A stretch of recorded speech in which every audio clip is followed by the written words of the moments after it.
Вчера брала треугольники беляш, сегодня взяла губадью.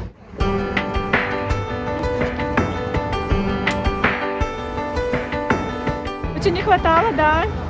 Прям приятно также прийти домой, попить чай и прям ощутить такой татарский колорит дома. Мин бәләкәйдән яратам татар халык кушларын. Әбим өйрәтәдер, бик күңелем белән ясый. Бик тәмле диләр. Американецлар да алалар. Beautiful, бик very good дип ашыйлар. Безнең татар ашлары бик тәмле була. Бәдия пешерә башладым беренче көн. Бәлки үтәр дип уйлыйм.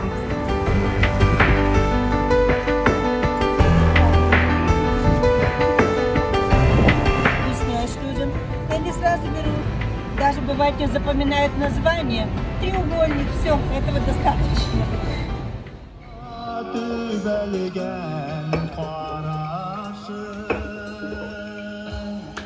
Уйладым, ничек куярга дип.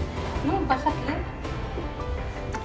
Казандагы кибет белән бәйле түгел. Юк.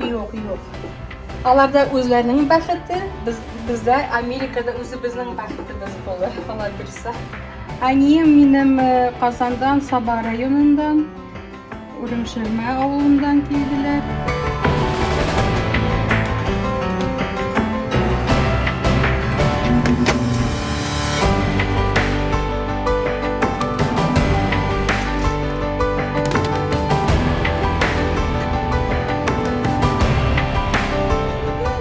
Я уехал из Москвы, когда мне было 8 лет. Сейчас у меня почти 8-летняя дочка, и мне приятно, что я могу ей показать настоящую еду. Здесь очень много открыто узбекских ресторанов. Причина одна. Люди ходят, понимаете, вне зависимости от национальности. Это важно. Я думаю, шанс есть. Единственный момент, понимаете, мы не знаем, например, горячих блюд татарских. Кроме вот балиша, я не знаю. Подходим, девочки, пирожочки, выпечка татарская, у нас самая лучшая нравится.